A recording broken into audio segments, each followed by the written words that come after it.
Welcome back to We Lead Anyway. I'm Noelle, senior leader, career coach, and your host. Okay, today we're going to have a talk, a real one, about the thing that nobody puts in the job description or covers in onboarding.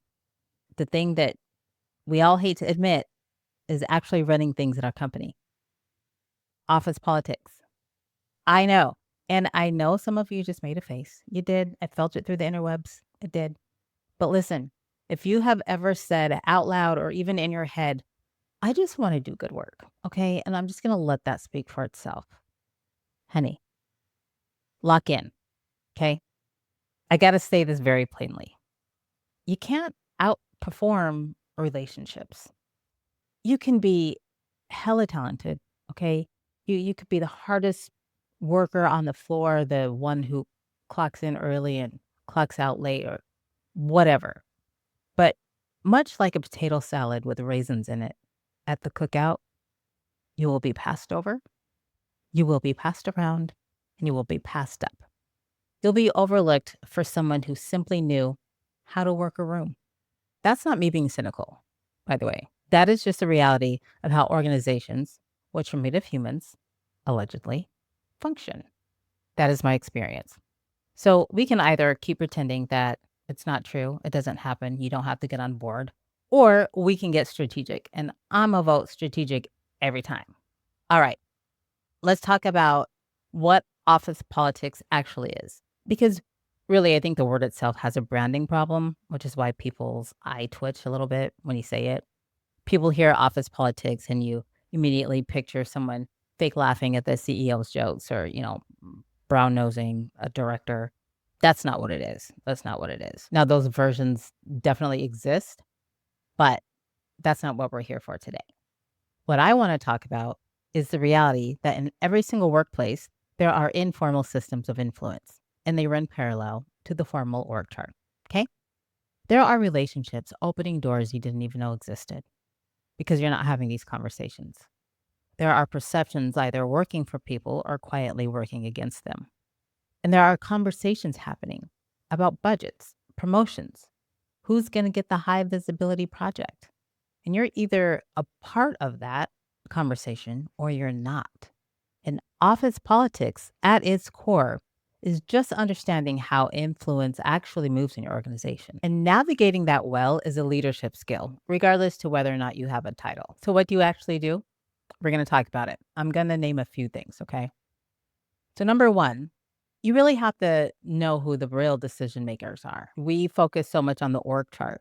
And yes, that's a thing, but every organization has two structures. There is the official one, the titles, the reporting line, the boxes on the chart that someone spent 3 weeks updating in Visio. And then there is the real one, who people actually go to when something needs to get done. Who has the ear of people at the top who can flip a no into a yes with one casual conversation in the break room? Your job is to understand both and before you come for me about, I don't really do that. I don't want to ingratiate myself. This is not about figuring out who to cozy up to for personal gain. This is about understanding the landscape you're actually operating in because you can have the best idea in the room, homie. And if you don't understand how decisions actually get made, that idea is going nowhere. So here's how you start. Pay attention.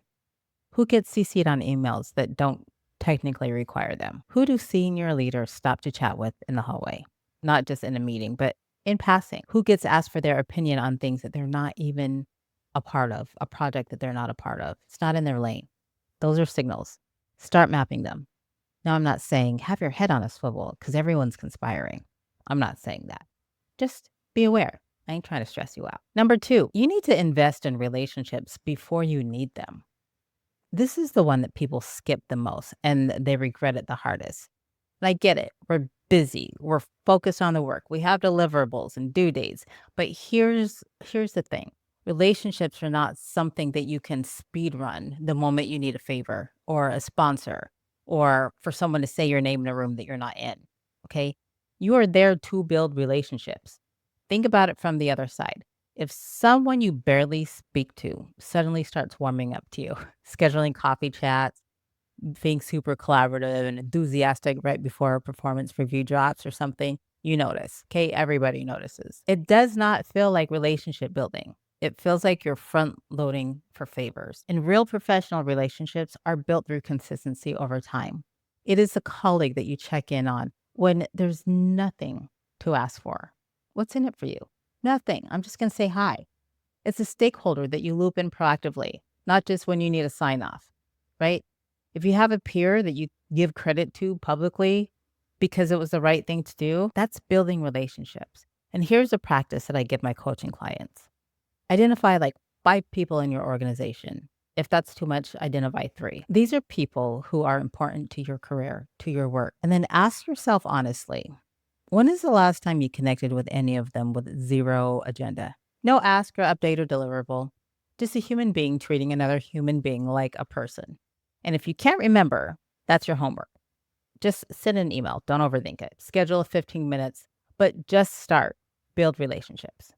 Number 3, you got to manage your perception intentionally. I know this also makes people tense up. I always thought I shouldn't have to manage how people see me. And I agree with that to an extent because you can easily exhaust yourself and compromise your authenticity. My work should speak for itself. And look, I said that too for years. And for years, my work did speak. It just wasn't speaking to the right people in the right rooms at the right times. So here's the thing about perception, it is information. How people see you determines how they include you, how they advocate for you, and how much authority and opportunity they extend to you. And if you are not deliberately shaping that perception, other people will do it for you. And they may not be telling the story that you would tell. I've experienced this sitting in rooms with C-level executives. I've experienced HR and other senior leaders talk about what they think about other people. And let me just share it with you. It's not completely the Hunger Games, but it's Hunger Games adjacent, okay? Managing your perception doesn't mean being performative or disingenuous. It means making sure the actual you, your strengths, your thinking, your vision is actually visible because you cannot be known for what nobody has seen. Are you speaking up in meetings or saving the best ideas for the recap email that nobody reads? Are you making contributions visible or assuming leadership can somehow see all the work that's happening behind the scenes? Are you accessible to the people who matter? Or are you heads down in execution? And you can do that so much that you accidentally make yourself disappear. So visibility doesn't have to mean that you take up so much space that you suck the air out of the room. It's strategy. And I need to say this, especially to the women, to the leaders of color, to everyone who has been conditioned to be quiet, stay humble, wait their turn. The people getting promoted are frequently not the most talented people in the room. They are the people who are known. They're trusted and visible to whoever is making the call. Now, number 4, learn how to disagree without becoming an enemy. I'll probably do another episode on this. But one of the things that makes office politics complicated is that people are terrified to push back on anything because they don't want to burn a relationship. So they either go completely silent, which means they hand over their voice, or they overcorrect and come in so hot that they blow up the relationship anyway. Much messier. There is a middle path, and it's a skill. And you can hold your ground, share a different perspective, push back on an idea, and still walk out of the room with the relationship intact. It's possible, I promise. A few things that actually help. Separate the idea from the person. I always say separate the problem from the person when we're doing disciplinary actions. I see this differently. It's not the same thing as you're wrong. One of those sentences invites dialogue. The other one starts a cold war. Acknowledge what is true in the other person's thinking before you offer yours. And when you need to push back, lead with curiosity first. Help me understand the thinking here before you lead with a disagreement. It changes the whole temperature of the conversation. And when there's real tension with someone, actual friction, not just a difference of opinion, handle it directly and privately. Don't ruminate, don't marinate, and please do not start recruiting allies and building a coalition before you even had an honest one-on-one with the other person. That is the exact moment where healthy workplace disagreements turn on to full-on politics in the worst sense of the word. So disagreeing with integrity is one of the most underrated leadership moves there is. It signals that you're confident, emotionally intelligent, and not here to waste anyone's time. People respect that, even if they don't admit it. And lastly, number 5, stop opting out of the game and start playing on your own terms. Look, I know some of you have fully decided that you're not doing this. You're too principled, you're too honest, you're too tired of watching people who are less qualified than you just smile their way to opportunities. I hear you. Office politics, when it is used as a weapon, is genuinely exhausting to be around. Toxic even. But here's what I need you to sit with. Opting out is still a move, and it has consequences. When you check out of relationship building, when you make yourself invisible, when you stop paying attention to how influence moves in your organization, you don't become neutral. You become someone who is easy to overlook. And easy to overlook people do not get promoted. They don't get resources. They don't get protected when leadership decides to reorganize the entire place and someone has to go. Playing the game on your terms, though, means that you get to decide who you are while you play it. So you can build real relationships. You show up visibly in ways that actually feel like you. You advocate for yourself without apologizing for it. And you advocate for other people because that matters too. You operate with integrity and you stay informed about what is actually happening in your organization because being the last to know is never a power position. You can be principled and politically savvy. I just want to clear that up. You can have values and still understand how the room works. The most effective leaders I have seen are not the ones who refuse to engage with the political landscape. They are the ones who navigated it without losing themselves in it. Office politics isn't going away. It's not like a corporate flaw that needs to be fixed.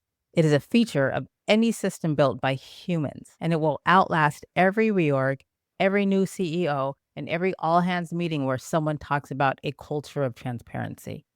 The question has never been whether you will deal with it. The question is whether you will deal with it on purpose and intentionally navigate it to benefit you. You can't outperform relationships, but you can build ones that are real. You can show up with intention, manage your visibility, navigate conflict with your integrity fully intact, and refuse, absolutely refuse to be invisible. So speaking of relationships, I just want to give a shout out, a thank you, and a congratulations to someone who has been listening and supporting me from the very beginning. He's an old high school friend. His name is Dax Bambro. Dax, thank you. There have been so many times that you have just shown up with the perfect words at the perfect time. You share my podcast, you encourage me, and you really do give me the energy sometimes to keep going. And I appreciate you. And I know that you're starting a new role soon. I just want to wish you good luck, tell you congratulations, and I appreciate you. If you have a topic you would like me to discuss, email me at noelleleadsanyway@gmail.com. And if you are interested in personal or professional development, please visit leadwithnoelle.com. And until then, go take up space.